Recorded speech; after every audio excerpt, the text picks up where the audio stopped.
Amerikan rüyası nedir? Bu cümleyi çok kez duymuşsunuzdur. Anlamı çok çalışarak para, şöhret ve lüks yaşamın mümkün olduğunu savunan düşünce yapısıdır. Amerikan rüyası bize hayatın her alanında empoze ediliyor zaten. Hollywood filmlerinden tutun da bilgisayar oyunlarına kadar. İllegal ya da legal yol gözetmeksizin çok paraya sahip ol. Çalış, kazan, tüket ve tüken. Bu rüyanın en güzel yeri de belki de Detroit'tir. Havuzlu, geniş bahçeli lüks villaları, büyük hacimli 8 silindirli jipleri, rüya gibi bir yaşam. Bu tüketim çılgınlığı her şeyi tükettiğinde ne olur? Detroit dünyanın en zengin şehirlerinden biriyken bugün nasıl oldu da iflasını verip hayalet şehri dönüştü?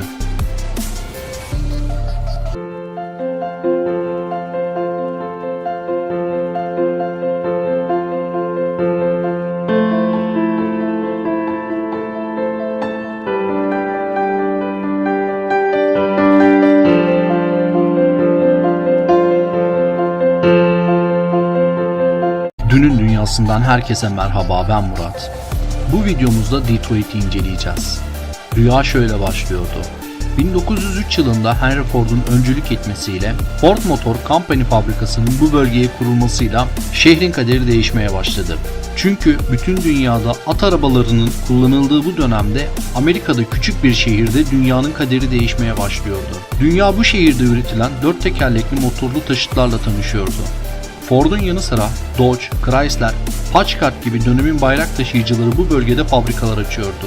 Detroit Motor City yani motor şehri diye anılmaya başladı. Oluşan işçi açığı bölge göçü de beraberinde getiriyordu. Sadece işçi değil, iyi eğitimli üst düzey yöneticiler, yeni mezun olmuş mühendisler ve bu şehrin ihtiyacını karşılamaya gelen yenilikçi Amerikalı girişimciler. Detroit adeta taşı toprağı altın şehir olmuştu. Sadece otomobil üretilmiyordu. Ampulün mucidi olarak kabul edilen Edison'un şirketi olan General Electric firmasının merkezi de Detroit'teydi. O dönem Amerika'daki elektrik dağıtım işlerini bu şirket üstleniyordu. Detroit sanayisinde radyo, otomobil, elektrik, lambaya kadar dönemin ihtiyaç duyulan bütün yenilikçi icatları üretilmeye başlanmıştı.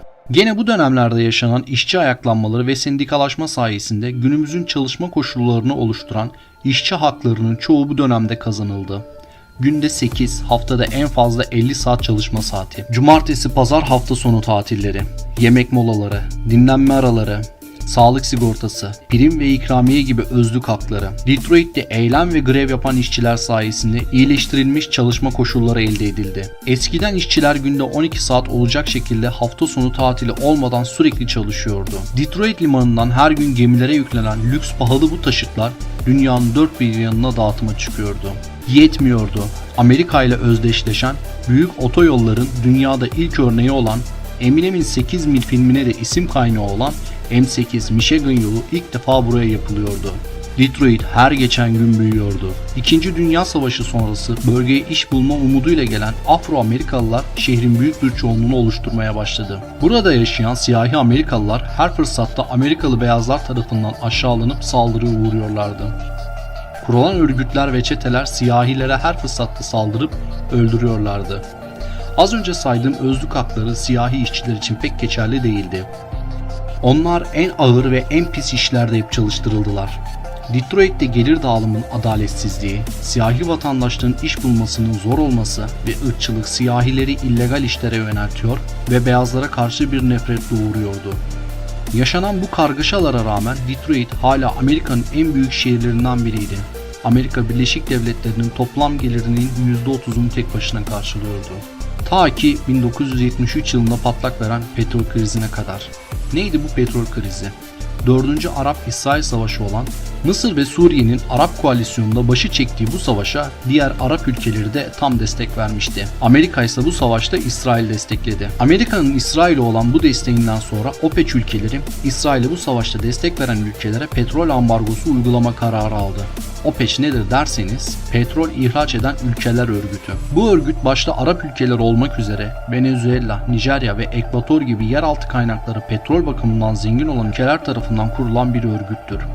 Bu kuruluşun amacı ise yılda ne kadar petrol çıkarılacağı, petrolün kaç paradan satılacağı gibi kararları alan bir dayanışma kuruluşudu. Ve OPEC, Amerika, Batı Avrupa ve Japonya'ya petrol satmama kararı aldı. Ve OPEC üyesi ülkeler ülkelerine giren karları arttırmak için petrol fiyatlarını rekor seviyelere çıkarır. Petrole ihtiyaç duyan Batı sanayisi adeta durma noktasına gelir. Detroit'te ise insanlar otomobillerine benzin bulamaz. Bulur ama bulunan benzin bu otomobilleri yürütmeye yetmez. Şöyle ki günümüzde dahi Amerikan otomobilleri büyük motor hacmine sahiptir. Benzin canavarıdır bu araçlar.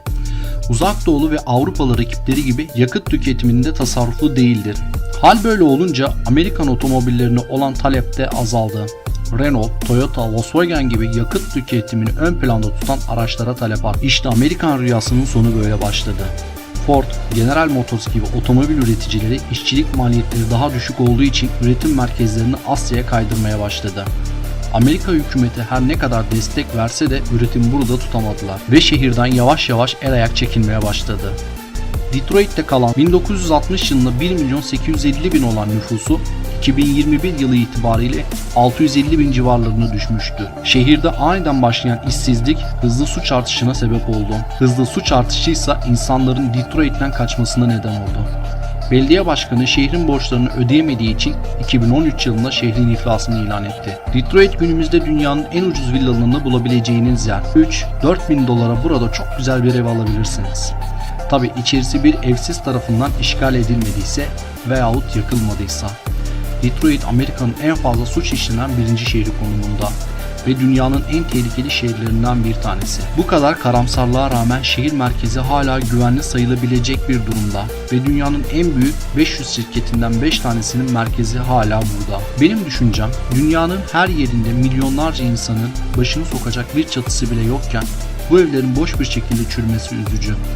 Dünyanın her neresinde olursa olsun böyle kaderine terk edilen yerler hep canımı sıkmıştı. Anadolu'da bu denli büyük olmasa da terk edilen köyler, kasabalar, okullar, evler var. Temelinde yatan şey ise gene hep aynı. Yaşanan terör, işsizlik, eğitim ve sağlık hizmetlerinin yetersizliği hep oluyor. Hiç kimsenin evlerini, şehirlerini terk etmek zorunda kalmadığı, bütün olanakları kendi semtlerinde de bulabilmeleri ise en büyük temennim olacak. Bir sonraki videoda görüşünceye dek şimdilik hoşça kalın.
Bir sonraki videoda görüşünceye dek şimdilik hoşça kalın.